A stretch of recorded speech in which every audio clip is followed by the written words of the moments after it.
ಕಣೆ ಅಲ್ಲ ಬಿಡ ಆ ಕಡೆ ನಾ ಬರ್ತೀನಕ್ಕ. ಅಕ್ಕ ಕೈ ಹೊಡ್ತಾಳ ಅಕ್ಕನ ಎಂಟ್ರೆನ್ಸೇ ಭಾರಿ ಚೆನ್ನಾಗೈತಿ. ಯೂನಿವರ್ಸಿಟಿ ಒಳ್ಳೆ ಲಕ್ ಐತಿ ನಿನಗೆ. ಪೊಲೀಸರು ಯಾರು? ನಮಸ್ಕಾರ ಸರ್. ಬೈಬೇಡ್ರಿ ಮತ್ತೆ ನಿಂದಿರ್ಸಿರಲ್ಲ. ಇದು ಒಂದು ಗಾಡಿ ನೋಡಿರಿ ಎಲ್ಲರೂ ಎದುರ್ತಾರ ನಾವು. ಸೈಬರ್ ಏನೆಲ್ಲ ಮಾರಿಬಿಟ್ರೆ ಏನಿಲ್ಲ ಇವರು. ಜೆರಾಕ್ಸ್ ಐತಿ, ಸೈಬರ್ ಇರ್ಬೇಕಲ್ಲ.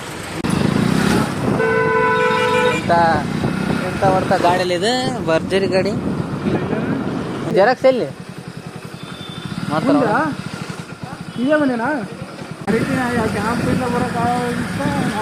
ಆವಾಗ ಕ್ಯಾಂಪಿಂದ ಬಂದು ನಮಗೆ ಜೆರಾಕ್ಸ್ ತೆಗೆದು ಕೊಡೋತ್ತಿಗೆ ನಮ್ಮ ಹೆಣ ಇಲ್ಲೇ ಮಲಗ್ತತಿ. ಆಮೇಲೆ ನಮ್ಮ ಹೆಣಗಳು ತಗೊಂಡ ಎಲ್ಲೈತವ ಚಾನಲ್ಲಿ ಬಂದು ಬೀಳೋದೆಯ. ಚಾನಲ್ ಬಂದ್ರೆ ಸೈಬರ್ ಬರಂಗಿಲ್ಲ. ಏನೇನಿಲ್ಲ. ಇದು ಏನು ತಕ್ಕೊಡ್ದು? ಜೆರಾಕ್ಸ್ ತೆಗಿತೀರಾ? ಎಲ್ಲಿ ಜೆರಾಕ್ಸ್ ಅಲ್ಲಿ ಇರೋದು? ಅಲ್ಲ ಇದು ಕಂಪ್ಯೂಟ್ರಿಗೆ ಹಾಕಿ ತಕ್ಕೊಡು. ಇಲ್ಲೆಲ್ಲೂ ಇಲ್ಲ. ನಿಮ್ಮ ಕಡೆ ಮುಂದೆ ಕುರ್ಕೆಗೆಲ್ಲ ನೋಡೋಣ. ಕುರ್ಕೆ ಹೋಗ್ತಾ ತಳಕ ಅಲ್ಲೇ ನೋಡ್ಕೊಂತ. ಟೋಲ್ ಬಂತಪ್ಪ.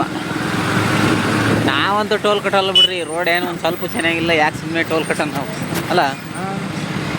ಈ ಕುರಿಗೆ ಟೋಲ್ ಇಲ್ಲ ಮತ್ತೆ. ಸಂತೆಬೆನ್ನೂರಿಂದ ಇಲ್ಲಿ ತನಕ ಬಂದ್ರು ಒಂದು ಸೈಬರ್ ಸಿಗ್ಲಿಲ್ಲ ನಮ್ಮ ಮಕ್ಕಳಿಗೆ. ಎಲ್ಲ ಅಲ್ಲಿ ಮಾಡ್ತಾರೆ. ಇಂಥ ಒಂದು ಗ್ರಾಮವನ್ನು ಸಿಕ್ತಪ್ಪ. ಅದು ಏನು ಕಥೆನೋ ಏನೋ ಇಲ್ಲಿ ಸಂತೆಬೆನ್ನೂರು ಇಂಥ ಯೂನಿವರ್ಸಿಟಿ ಬಂದು ತಲುಪಿದ್ವಿ. ಇನ್ನು ನೆಕ್ಸ್ಟ್ ಒಳಗೆ ಏನಾಗತ್ತ ಏನೋ ದೇವರೇ ಬಲ್ಲ. ಇದೇ ಫಸ್ಟ್ ಟೈಮ್ ಅಪ್ಪ ನಾವು ಯೂನಿವರ್ಸಿಟಿ ಒಳಗೆ ಹೋಗಿರೋದು. ಬೈಕ್ ಹಂಗೆ ಹೊಡ್ಕೊಂಡು ಒಳಗೆ ನುಗ್ಗಿಸ್ತಿರೋದೆ ಸುಮ್ಮನೆ. ಯಾವನಾರ ಅಣ್ಣರಿಗೆ ಒಂದು ನಮಸ್ಕಾರ ಮಾಡು. ನಮಸ್ಕಾರ ಮಾಡಿ ನೋಡೋಣ ಮುಂದಕ್ಕೆ. ಹಾಂ ವಾ ಸುಮ್ಮನೆ ಒಳಗೆಲ್ಲ ನೀನು ನಮ್ಮ ಶಿಷ್ಯಂದ್ರೆ ಸಿಗ್ತಾರೆ. ಇವನಿಗೊಂದು ಅಪ್ಲಿಕೇಶನ್ ಕಟ್ಟೋಕ್ಕಾಗಲ್ಲ. ಎಮ್ ಎ ಅಡ್ಮಿಷನ್ ಹಾಕುವ ನೋಡಪ್ಪ ಇವನು.